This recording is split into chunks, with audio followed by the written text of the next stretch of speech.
Assalamualaikum warahmatullahi wabarakatuh.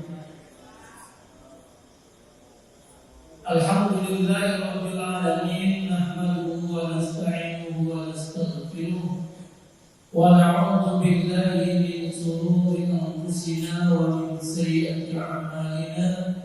Innahu man yahdihillahu fala mudilla lahu wa man yudlilhu fala hadiya lahu. Asyhadu an la ilaha illallah wahdahu la syarika lahu wa asyhadu anna Muhammadan abduhu wa rasuluhu la nabiyya rasul ba'da. Yaqulu tabaraka wa ta'ala ya ayyuhalladzina amanu taqullaha haqqa tuqatih wa la tamutunna illa wa antum muslimun. Wa qala nabiyuna Muhammadin sallallahu alaihi wasallam ittaqillaha haitsu kunta wa bi isrikal hasanata tadhuha wa khaliqin nas bi khuluqin hasanin. Masyaallah muslimin jemaah takbir, bapak-bapak, ibu-ibu dan kaum muslimin di mana saja berada. Alhamdulillah kita senantiasa bersyukur kepada Allah atas nikmatnya Allah memampukan kita untuk melaksanakan aktivitas, terutama kewajiban-kewajiban kita sebagai hamba-Nya, yakni melaksanakan sholat maghrib berjamaah. Kemudian kita teruskan dengan bermajlis. Insyaallah jika niat kita bagus, niat kita lurus lillahi ta'ala, tidak ada yang terlepas terlewatkan dari apa yang kita lakukan kecuali Allah Subhanahu wa taala mencatat kebaikan untuk kita. Salat serta salam kita aturkan kepada uswah hasanah dan qudwah hasanah, suri tauladan. Tentunya jika kita mengagumi seseorang, entah itu dari keluarga kita, dari teman, dari tetangga atau figur publik yang kita terkesima atau kita mengagumi, tentunya kita tanpa sengaja itu mengikuti mungkin gaya berpakaiannya, mungkin gaya bicaranya atau yang lain. Apalagi ini adalah Rasul kita yang kita bersyahadat tiada Allah, tiada ilah kecuali Allah, dan Muhammad adalah hamba dan utusannya. Tidak seyogyanya dan tidak sepantasnya ikrar kita ucapkan, namun jauh daripada kenyataan. Jamaah rahimakumullah, karena banyak sekali mereka yang mengaku-ngaku atau bersaksi atas kenabiannya, namun dalam pelaksanaan kesehariannya jauh, bahkan ada yang mengolok-olok, ada yang meremehkan, tidak percaya akan sunnah-sunnah beliau. Semoga kita termasuk orang-orang yang dipilih oleh Allah dan hati kita dibersihkan, kuat teguh memegang Islam sampai akhir hayat kita. Allahumma amin. Masyaallah muslimin jemaah salat maghrib, bapak-bapak, ibu yang dimuliakan oleh Allah Subhanahu wa taala. Kemarin kita sudah sampai tentang disyariatkannya thalabul ilmi, belajar. Perkembangan kehidupan kita di dunia ini begitu cepat. Kalau kita tidak bisa mengupdate, memperbaharui, maka kita akan ketinggalan. Karena ilmu ini terus berkembang. Namun ilmu agama Islam, agama yang kita anut, bukan mengalami perubahan, tetapi mempunyai panduan sehingga bisa menyelesaikan permasalahan di setiap masa. Maka jemaah rahimakumullah, sebelum kita belajar yang lain-lain, harusnya kita terlebih dahulu memahamkan diri kita tentang siapa itu Rabb kita, siapa itu Nabi kita, apa agama kita, apa kitab kita, tujuan kita dan cita-cita tertinggi kita. Maka ada sebuah ghirah, sebuah khitab yang harus kita dengung-dengungkan, yang harus kita ingat di dalam diri kita. Allahu ghayyatuna, Muhammad Rasulullah qudwatuna, al-Islamu dinuna, wal Qur'anu dusturuna, wal jihadu sabiluna, al-mautu fi sabilillah, asma amanina. Allah Rabbu, Muhammad sebagai suri teladanku, agama Islam sebagai agamaku, Al-Quran pedoman hidupku, jihad fisabilillah jalanku, mati di jalan Allah, cita-cita yang tertinggi. Nah ini kenapa jemaah rahimakumullah kadang kita melupakan yang pokok ini, sehingga kita begitu banyak ilmu yang kita pelajari sudah terbang ke angkasa, namun dasar fondasinya kita tidak mendapatkan, sehingga ilmu yang kita dapatkan ini tidak membawa kita menuju takwa kepada Allah, tidak membuat diri kita dekat kepada Allah, tidak membuat diri kita lebih tenang. Maka ada sebuah ungkapan, ilmu agama itu wajib dipelajari, karena itu adalah bekal menuju ilahi. Ilmu dunia juga dipelajari sebagai bekal untuk menghadapi kehidupan. Jadi jemaah rahimakumullah, kita belajar ini jangan sampai hanya sekedar waktu luang, sebagaimana dikatakan tadi, siapa yang punya waktu luang, ya. Sebenarnya itu salah. Kita belajar ini harus meluangkan waktu. Beda nih, waktu luang dengan luangnya waktu. Kalau waktu luang itu tadi, pada maghrib saya tidak ada acara, pada maghrib tidak ada yang ngajak saya, pada maghrib tidak ada orderan, kan? Timbang nganggur saya tak ngaji. Itu namanya waktu luang. Tapi kalau meluangkan waktu, ia sudah memprogram, sudah tahu jadwal. Pokoknya setiap pada maghrib dijamin ada taklim, maka saya harus mengosongkan, tidak ada janjian, tidak ada agenda, tidak ada pekerjaan. Pada maghrib saya ngaji. Itu namanya meluangkan waktu. Kalau kita hanya luang waktu, tidak akan bisa. Contoh saja sholat jemaah Allah, 5 kali dalam sehari, kalau tidak kita lakukan dengan meluangkan waktu, tidak bisa. Maka ada orang-orang yang ketika diajar untuk sholat, jawabnya apa? Saya sibuk. Ini Ramadan. Okay. Kita ajak taklim, jawabnya apa? Saya sibuk. Emang orang yang mampu melaksanakan sholat 5 waktu itu orang-orang nganggur? Apakah mereka yang duduk-duduk di majelis itu pengangguran? Tidak.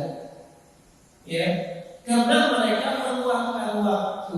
Masyaallah muslimin rahimahumullah. Maka tentunya kita harus mempunyai dasar, mempunyai niat yang kuat di dalam talabul ilmi ini. Fa insyaallah apa saja yang menimpa kita itu dicatat oleh Allah sebagai kebaikan.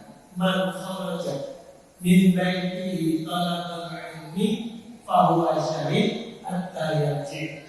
Barang siapa yang keluar dari rumahnya niat untuk belajar, maka dia dicatat pahalanya seperti keluar di jalan Allah. Ya, kalau dia dapat musibah, musibahnya Allah kasih pahala. Kalau dia mendapatkan kesulitan, kesulitannya akan diperpahalai oleh Allah. Hatta dia kalau meninggal di jalan thalabul ilmi, dia dicatat sebagai syuhada, mati syahid. Ya, hatta yakti sampai dia pulang kembali. Maka kepada Muhammad di suatu suasana seperti ini bersyukurlah kita, banyak-banyak kita memohon kepada Allah, ya Allah matikanlah aku dalam keadaan husnul khotimah, di antaranya dalam hal atau keadaan yang baik. Jemaah kemudian sekarang kita masuk kepada klasifikasi ilmu. Sesudah saya sampaikan tadi bahwa ilmu agama itu wajib dipelajari bekal untuk menghadap ilahi. Ilmu dunia pun dipelajari untuk berbakti. Maka ilmu agama ini sebagai fondasi. Di dalam beberapa pendapat ulama mengklasifikasikan ilmu itu ada tiga. Al-ilmu salasatun wa ma siwa dzalika huwa fardun ayatun muhkamatun aw sunnatun qaimatun aw fariidatun adilah. Ilmu itu ada tiga.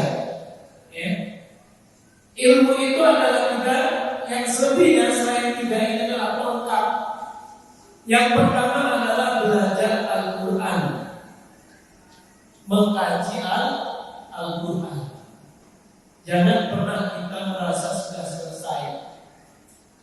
Samudra Al-Quran itu kalau kita pelajari tidak akan selesai, umur kita habis tidak akan selesai. Kalau mungkin kita hanya membaca maknanya selesai, tapi kalau kita sudah masuk untuk memahami perkataannya dari asbabun nuzulnya, lughahnya, itu nanti kita akan mendapatkan, masya Allah, Al-Quran itu betul-betul bukan kalimat manusia, ya, bukan perkataannya Muhammad. Betul-betul Al-Quran itu adalah kalamullah, karena setiap baitnya, setiap katanya, setiap kalimat itu mengandung makna yang sangat luas. Maka kita dapatkan di situ ada kalimat-kalimat yang kita mungkin menganggapnya biasa. Ada harokat dibaca nggak boleh, ya kan? Ada harusnya pendek dibaca panjang nggak boleh. Atau nanti ada sirwa-sirwa yang khusus untuk apa? Nah, itu kalau kita belajar ini tidak akan selesai umur kita, ya. Apabila kita meninggal dalam keadaan mentadabburi, memahami ayat-ayat Al-Quran, jika itu belum selesai kita tadabbur kemudian kita meninggal, nah insyaallah kita dalam keadaan kebaikan. Tapi kalau kita selama ini menghilangkan waktu, menghabiskan waktu kita dengan hal-hal yang sia-sia, ya, tidak meluangkan waktu untuk tadabbur Al-Quran ayat Allah, maka kehidupan kita akan ma'isyatan dongka, kehidupan kita akan sempit. Jemaah Allah. Kemudian yang kedua adalah di situ Al-Quran yang muhkamah, jadi tentang hukum sampai yaumul qiyamah. Yang kedua sunnah yang ditegakkan. Rasulullah SAW diutus oleh Allah untuk menyempurnakan, baik menyempurnakan agama-agama sebelumnya atau menyempurnakan akhlak. Rasulullah mengatakan, tidaklah aku diutus kecuali untuk menyempurnakan akhlak. Kita sudah membahas tentang fadilah keutamaan adab sebelum ilmu. Ya. Karena ilmu ini akan menjadi barokah, menjadi baik, manfaat adab yang benar. Jamaah Allah, Al-Quran dan Sunnah Rasulullah, ya, ini adalah harus berjalan bersama. Tidak bisa kita hanya berhukum hanya kepada Al-Quran, meninggalkan hadis Rasulullah. Karena Al-Quran itu adalah mujmal, ya, global, gelondongan biasanya. Ya. Al-Quran hanya menyampaikan aqimus shalah, tapi tidak menerangkan tentang kaifiyatus sholahnya. Ada nggak? Nggak ada. Ya. Bagaimana cara sholat? Kemudian Al-Quran tidak menerangkan tentang rakaatnya sholat. Ya. Hanya Al-Quran menyatakan aqimus sholat, dirikan sholat. Nah, kalau kita hanya berputar kepada itu saja, bagaimana kita menerapkan? Nah, Rasulullah diutus, kemudian Rasulullah memberikan pengertian tentang tata cara sholat. Maka ada bagaimana Rasulullah sholat. Sallu kama ra'aitumuni usalli. Sholatlah kalian sebagaimana aku sholat, kata Rasulullah.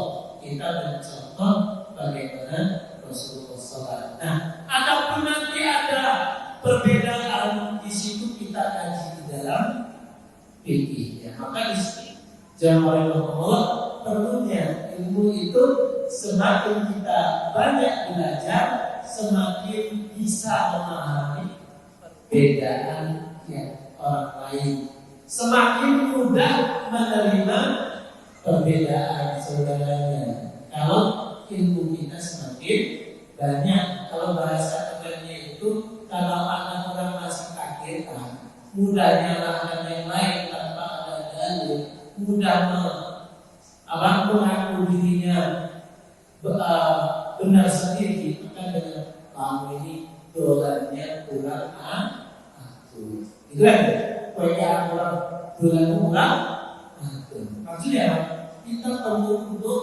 melihat orang lain bisa jangan di tempat kita saja dan kita tidak belajar juga. Genggam apa yang sudah dilakukan oleh pendahulu kita, ya, tidak mengupdate dan menambah, sehingga melihat perubahan, melihat perbedaan, kaget itu aliran apa, ya, sehingga mudah untuk mengecap, menstempel sesat. Nah, kalau kita belajarnya banyak, insya Allah tidak. Maka nanti kalau kita sudah belajar tentang fikih Imam Mazhab, kalau ada ketemu ada yang takbirnya begini, ya, yang ikuti rata dengan telinga, ada yang takbirnya rata dengan pundak, ada yang takbirnya rata dengan dada, sedapatnya ada yang mendada, ada yang di pusat, di atas pusat. Itu kalau orang paham mesti akan mengatakan aneh sholatnya itu begitu. Padahal para imam mazhab mempunyai metode cara tersendiri sesuai dengan ilmu yang mereka dapatkan. Ya, kalau mungkin di Indonesia banyak Syafi'i misalnya. Nanti kalau kita melihat mazhab Maliki yang kebanyakan mungkin di India, Pakistan misalnya, kita melihat Allahu Akbar, arti kalau kita sedapat misalnya, di sana malah tidak sedapat. Kalau kita tidak ngerti apa? Hal yang apa? Kan? Pasti mudah untuk menyalahkan. Nah, maka Al-Quran dan Sunnah ini harus berjalan bersama jemaah Allah. Adapun nanti pihak-pihak lain apa? Ya, ada ijma, nanti ada macam-macamnya, itu harus belajar. Maka seseorang yang menyimpulkan suatu hukum itu bukan sembarangan orang. Kita yang baru belajar sedikit sudah mengeluarkan fatwa, mengeluarkan statement yang tidak bisa. Ya, di situ ada syarat-syaratnya.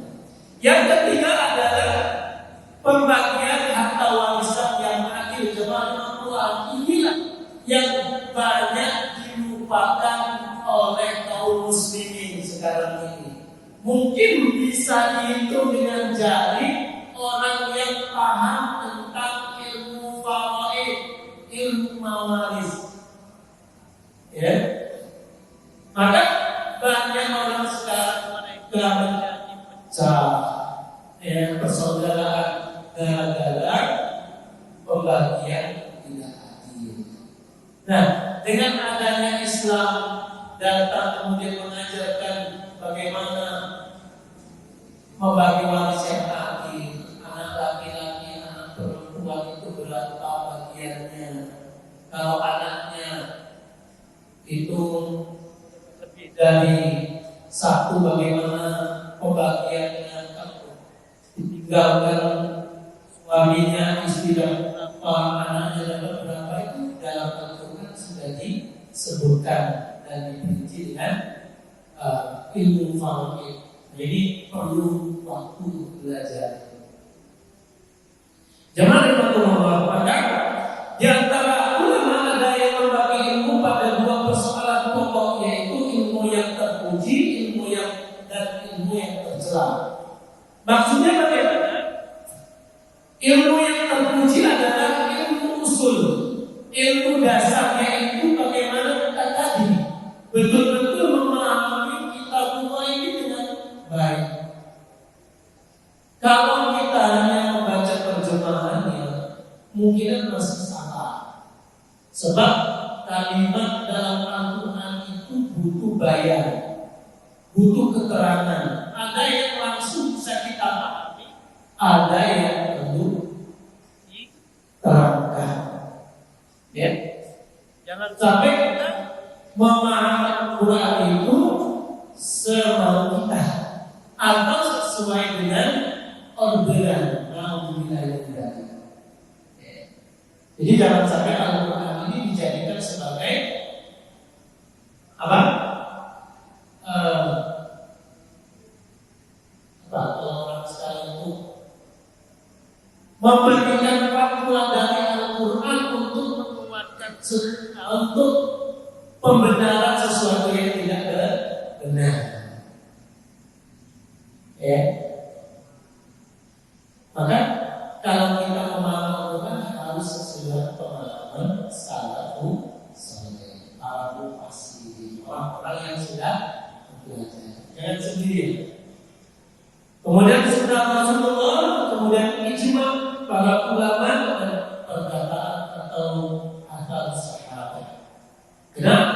Ada sesuatu yang tidak diperintah oleh Allah, kemudian sahabat melakukan, dan itu dibenarkan oleh Rasulullah Muhammad Sallallahu Alaihi Wasallam. Kemudian yang kedua ilmu furu', ilmu cabang, yaitu apa yang dipahami dari dasar-dasar ini berupa berbagai pengertian yang memberikan sinyal kepada akal sehingga akal dapat memahaminya. Jemaah rahimahullah, tapi ingat agama kita ini tidak semuanya mangkul, ya.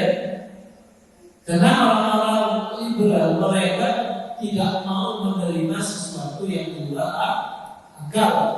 Dalam Islam itu banyak sekali sesuatu yang di luar akal, maka perlunya dogma keyakinan, bukan dengan historis sejarah. Ada ayat-ayat yang kita dengar di pemahamannya dengan historis, ya, dengan sejarah. Oh, sejarahnya seperti ini, maka perlakuannya seperti ini. Ada ayat yang itu harus dengan dogma keyakinan, nggak boleh kita tahu, nggak boleh di akal-akal. Contohnya apa? Haramnya babi, ya, sudah haram sampai yang kiamat haram. Walaupun nanti kenapa babi itu diharamkan ada cacing pitanya, sekarang sudah canggih, bisa mematikan bakteri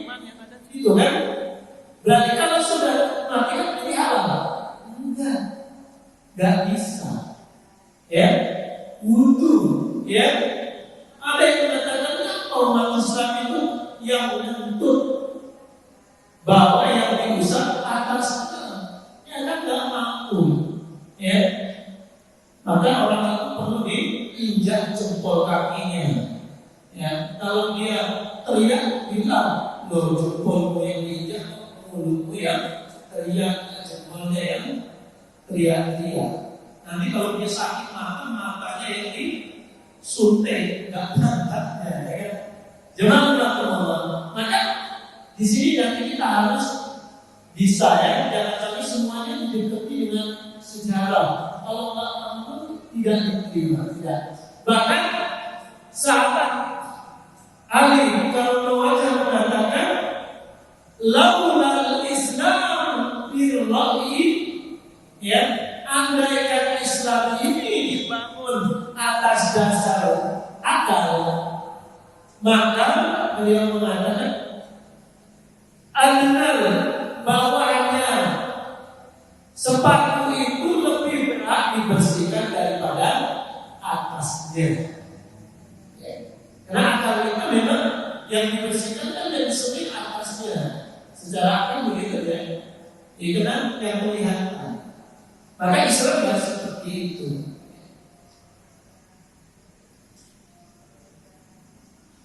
Agar kita bisa menerima dan sesuai dengan bimbingan wahyu. Kemudian yang ketiga, ilmu pengantar, yaitu ilmu yang berfungsi sebagai alat seperti ilmu nahwu, ilmu syarah, ilmu balaghah, ya, untuk memahami apa? Al-Quran dan Sunnah Rasulullah Sallallahu Alaihi Wasallam. Begitulah ayat-ayat Al-Quran harus dipahami dengan alat, ya, dengan ilmu bahasa nahwu, syarah, balaghahnya. Ya. Kalau tidak kita nanti bisa. Maka kalau kita belum mampu untuk belajar itu, belajar pada yang alim yang tahu. Ini mahasiswa yang ada di belajarnya bahasa Arab, ya, ada ada sorot. Saya juga nggak tahu. Ya ternyata bahasa Arab memang agnia dan lugha yang lughatul Arabi, ya, sekaya-kayanya bahasa itu apa? Bahasa Arab. Bayang dan Allah. Ini loh. Ya, begitu luasnya agama ini, belajar agama ini tidak akan selesai, umur kita tidak akan pernah selesai. Belajar saja nahwu sorot, misalnya sorot saja satu kata fa'al itu bisa dipecah menjadi berapa? Ya, 12, 11 ya. Nanti satu kalimat menjadi 13. Contoh fa'al, fa'ala yaf'ulu, lanwa, alan fawwa, lutwa dan maf'ul, uf'ul latakul, maf'alun, maf'alun, if'alun, ya. Itu setiap katanya ada maknanya kan? Kalau dulu sudah fa'al telah berbuat, yaf'ulu sedang berbuat, fa'lan perbuatan, tidak gitu. Jadi baru nanti kalau tambah tasdid, fa'al artinya sudah beda lagi. Maka kalau orang baca Arab gundul, ya, Arabnya nggak ada harokannya, kalau nggak tahu ilmu nausawnya, salah baca, salah artinya. Karena ketambahan tasdid itu sudah merubah makna, ya. Itu nanti kalau kita bahas, maka jangan sampai kita itu merasa sudah selesai, ya. Banyak belajar, kita mau ambil apa, saya belajar nahwu sama siapa, sorot sama siapa, belajar apa? Waktu kita habis belum selesai, insya Allah kita dinilai oleh Allah fisabilillah, ya. Belum ilmu balaghah, ya, ilmu balaghah. Saya masih ingat kenapa dalam Al-Quran itu misalnya Allah pakai iya ta'budu wa iyyaka nasta'in, ya kan? Ayat kalau di balaghah, ya, karena itu penekanan sebenarnya na'budu iyyaka nasta'in iyyaka gitu, ya. hasilnya. Misalnya kalau nah, secara makna adalah bahwa hanya kepadamu ya Allah kami menyembah, hanya kepadamu kami memohon. Na'budu illa, dan kepadamu ya Allah, hanya kepadamu ya Allah kami menyembah. Itu bahkan lebih luas lagi daripada itu. Para itu nanti macam-macam juga, ada 3 macam. Kemudian yang keempat, ilmu pelengkap seperti ilmu qiraah, makharijul huruf, ilmu rijalul hadis. Nah ini yang paling berat, belajar rijalul hadis. Saya dulu belajar ilmu hadis itu segini nggak selesai, apalagi kalau mau menghafalkan rijalnya. Padahal rijalul hadis itu artinya sama. Nanti di nomor berapa beda, hadisnya sudah beda.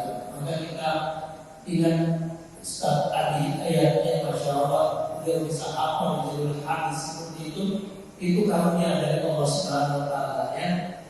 Ininya berapa? Ilmu qiraah, ilmu makharijul huruf, tajwid. Nah, belajar Al-Quran itu utama, kemudian belajar tajwid yang lengkap untuk supaya kita belajar membacanya lebih baik. Kemudian ilmu yang tercela. Mas berapa boleh? Nah, tadi dikatakan kalau sudah selesai. Ilmu yang tercela. Tercela itu apa yang tidak baik, yang tadi yang terpuji. Yang tercela yang pertama adalah ilmu yang memudaratkan, ilmu yang memudaratkan tidak ada manfaat, seperti ilmu sihir, ya, ilmu nujum, ya, nujum bukan ilmu perbintangan ya, nujum itu seperti ilmu sihir, ilmu untuk guna-guna dan sebagainya. Karena itu apa? Tidak ada manfaatnya, ya, karena itu mereka bersekutu dengan yang namanya setan, ya, bisa mampu untuk melihat yang jauh dan sebagainya, itu semuanya pakai perantara. Kemudian ilmu materialisme yang bertentangan dengan ilmu kenabian, yang kesemuanya ditujukan untuk kesombongan dan pamer kekuatan. Jemaah Allah, ini kita lihat berita di Cina, itu ada matahari buatan. Ya, Cina buat matahari buatan. Ada yang buat bulan. Tapi Allah Subhanahu Wa Taala sudah memberikan sebuah sinyal untuk menutup kesombongan kita di dalam surat Baqarah dikatakan, Innallaha la yastahi ayyadriba masalan ma ba'udatan fama fawqaha. Allah tidak malu-malu untuk memberikan tantangan kepada kita. Siapapun mereka yang menganggap dirinya lebih pintar dari Allah Subhanahu Wa Taala, maka Allah tidak malu-malu untuk memberikan pemisahan. Kalau kamu bisa, ya, buatlah nyamuk mama bahwa atau lebih kecil dari itu. Bisa nggak?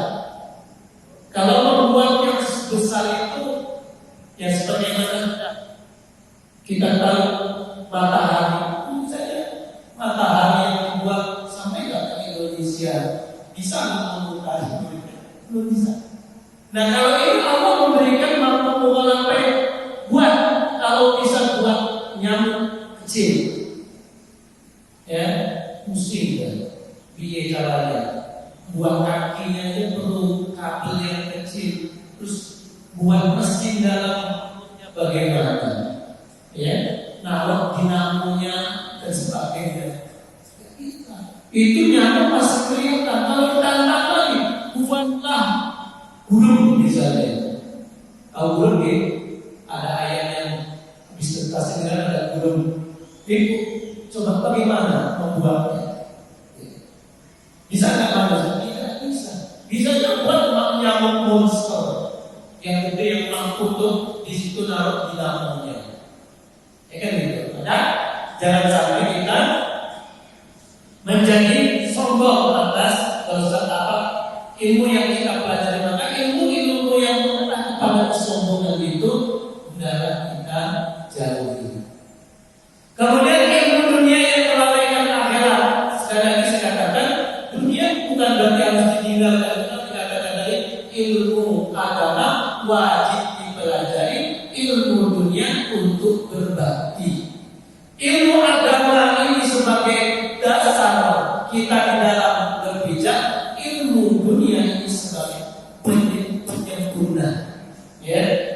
maka jangan sampai kita mengalahkan ilmu agama. Ya, kita sudah pintar matematika, fisika, macam-macamnya, bahkan ikut kejuaraan di mana-mana menang. Ada rukun Islam, dah apa? Berapa rukun iman, dah apa? Siapa nabimu, dah ngerti. Nah, dan ini sengaja ya, orang-orang yang mereka ingin meredupkan agama Allah itu dengan cara menjauhkan kitab Allah dari generasi-generasi Islam, ya. Kemudian yang keempat, ilmu yang tidak diamalkan dan disembunyikan oleh pemiliknya. Jemaah Allah, Rasulullah bersabda, "Man katamal ilmu, ya, ayat Allah fima." Barang siapa yang menyumpulkan ilmu yang bermanfaat, ya, tidak disebarkan, tidak diikuti kepada lain, maka dia bersedia bersiap-siap kursinya di dalam neraka. Maka kita punya ilmu, kita amalkan dan kita dakwahkan. Karena ilmu yang tidak diamalkan itu dikatakan al-ilmu bila amalin kasyajari bila tamami. Ilmu yang tidak diamalkan itu seperti pohon yang tidak berbuah. Maka kelihatan pintarnya saja, tapi tidak ada amalannya. Yang terakhir, ilmu yang menimbulkan perselisihan dan kedengkian satu dengan yang lainnya. Tentunya boleh jadi ilmu agama yang kita pelajari, maka perlunya adat dan niat yang lurus supaya kita kalau sudah punya ilmu bukan untuk sombong-sombongan, bukan untuk nyala-nyalakan, bukan untuk debat-debatan kepada lainnya. Demikian kepada Allah, masih banyak bab yang harus kita bahas. Ini soal kita teruskan di semasa yang akan datang. Semoga Allah memberikan kesempatan waktu kepada kita dan kesehatan. Demikian, mohon maaf apabila ada kalimat dan kata yang kurang berkenan di penjelasan semuanya. Mari kita tutup dengan bacaan hamdalah. Alhamdulillahirabbil alamin, dengan kepala majlis kepada Allahumma wa bihamdika asyhadu an la ilaha illa anta astaghfiruka wa atubu ilaik. Billahi taufiq wal hidayah. Assalamualaikum warahmatullahi wabarakatuh.